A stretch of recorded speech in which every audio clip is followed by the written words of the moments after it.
Look, You can. Oh, there we go. Cool. So, guys, we are live. Financial Fitness Friday. We are going to do some policy review. Why are we going to talk about some policies? Because I think some of the policies that they're floating around are crazy, and you have no idea how it's going to impact you because you really don't stop to take a think about it. Okay, no one critically thinks, and some of you soy boys on the other side really need to get this shit.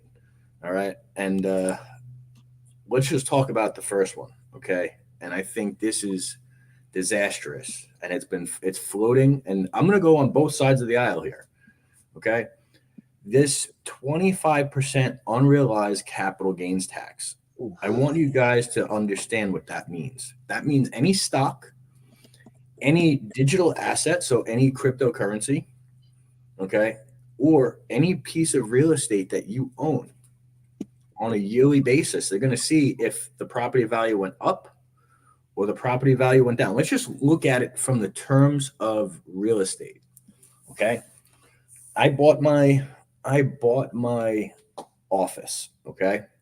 I'm going to use somewhat imaginary numbers, but the numbers are somewhat aligned too. I'm just for easy math. Let's say I bought my office for 500,000. Okay. And I put $250,000 into it because it was a very large space. Okay. I put $250,000 into it over the last 3 months, 4 months. Now, this property, by the end of the year, when it's all done, should probably be worth around 900 to a million. Okay. Is everyone tracking? Dave, you tracking me? yes, sir. So let's just say it's worth 900,000. Okay. I haven't sold it. I haven't done anything. And by the way, I put $250,000 into it. Okay.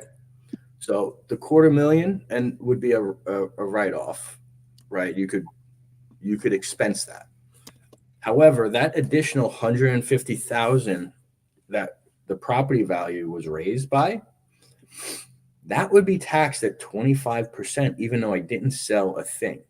So what does that mean?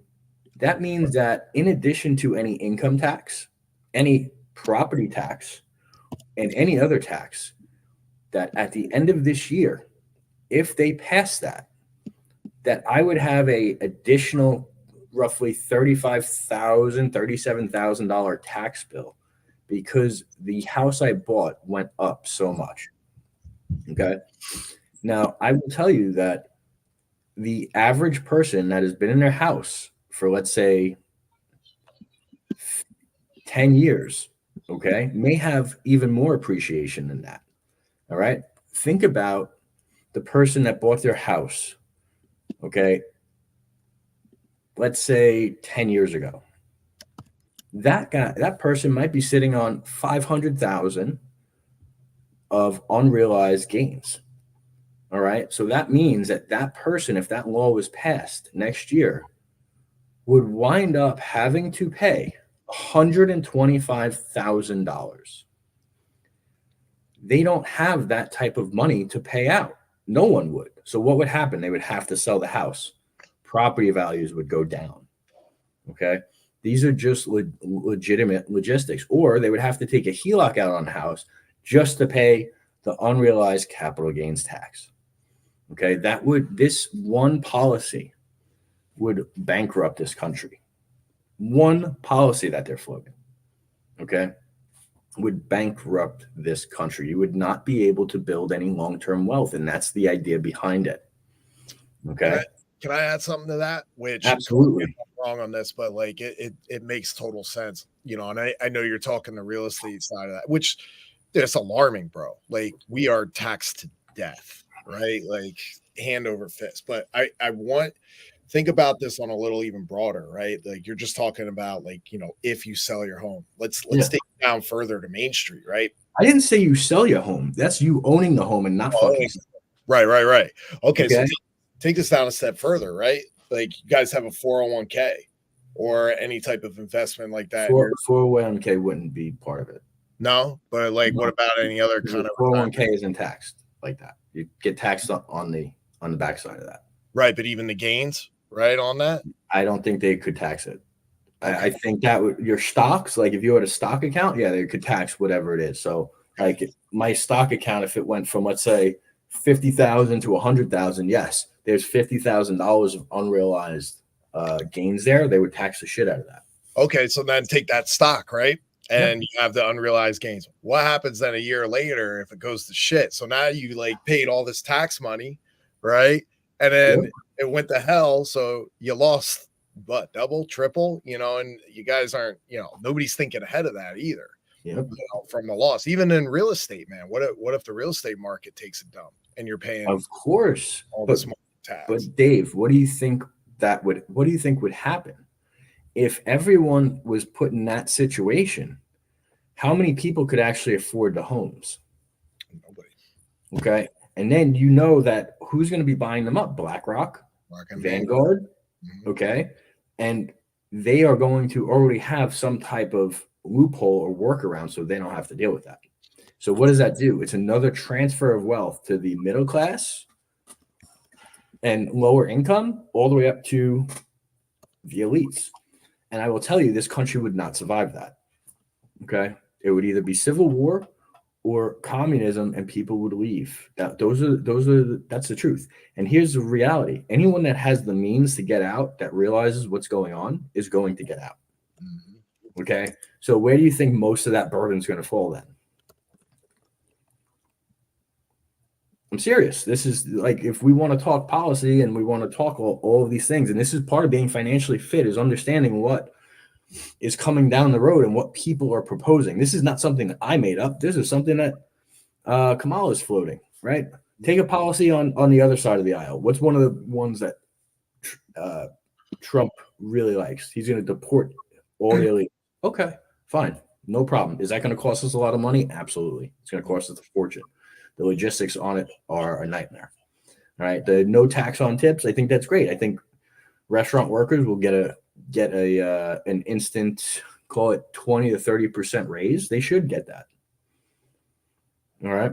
But these are the conversations that actually need to happen, not the left said this, the right said this, or these personal attacks. These are actual conversations that we need to have amongst ourselves to make sure that people actually understand what each side is going to say and going to do.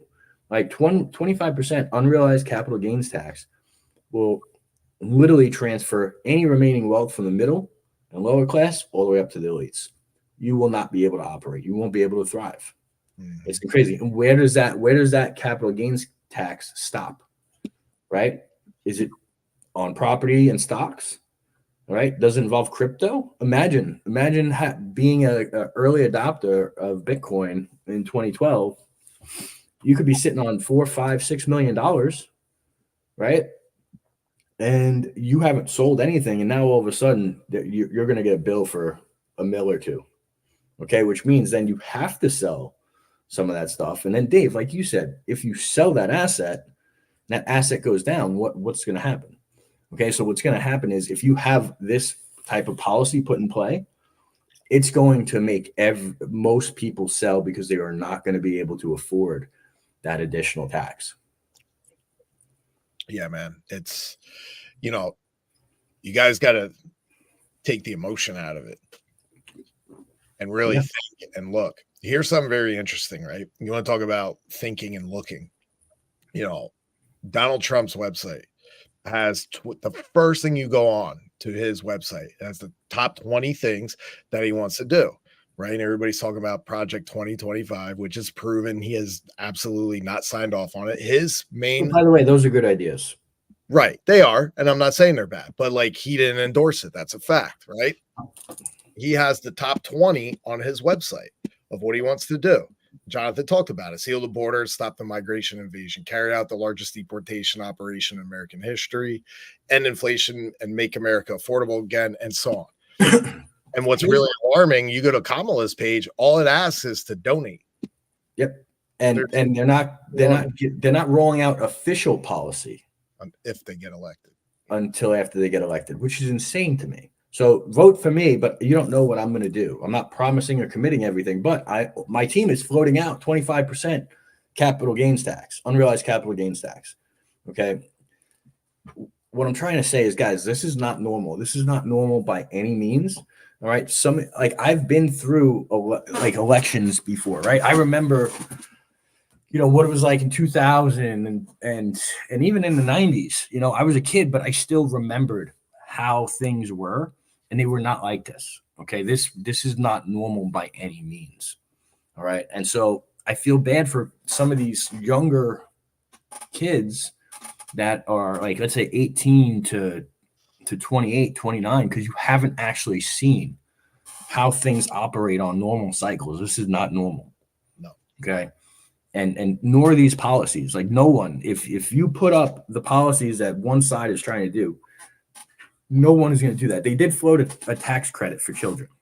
I think that is massive, and both sides should do that. Right. And all that means is for every kid you have, they'll give you, let's say, $5,000 off your not off your taxes, but you get a tax credit. Okay. Which obviously lowers already insanely high tax exposure. All right, Dave, what else you got? No, man, I'm just reading through the policy stuff, and it's stuff that I think America has been asking for the last 3.5 years. It's just common sense stuff, man. But it makes you wonder.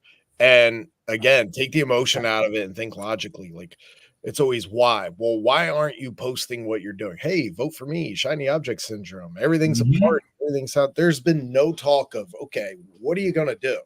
I think the reason being is, number one is everything that we're talking about on here. It's not good. And then number two is, well, it's the same people that are still there and haven't done anything in 3.5 years anyway. So they probably, it's a lose-lose for them from a campaigning side. They would get slaughtered. Oh, you say you're going to do this? Well, why haven't you done it? You're going to do that. Well, why haven't you done it? Well, that isn't that the major loophole, right? They have, if you look the last 12 or 16 years, one side has been in charge. We have seen what that side has done. Okay. And now we have somebody else that is a super communist on that side. Okay. They're chosen one to bring it all down between her and Obama. Basically saying, hey, I'm not going to tell you my policies, but this is what we're thinking about. Just vote for me and don't worry. Everything will be fine. But we fucked it up 12 of the last 16 years. So I know what we can do to fix it because we already messed it up. That is insane. That on no planet does that logic check out. No, not at all. All right. Well, guys, you heard it here. This was Financial Fitness Friday policy review. That's right. Catch you guys next week. Be great, y'all.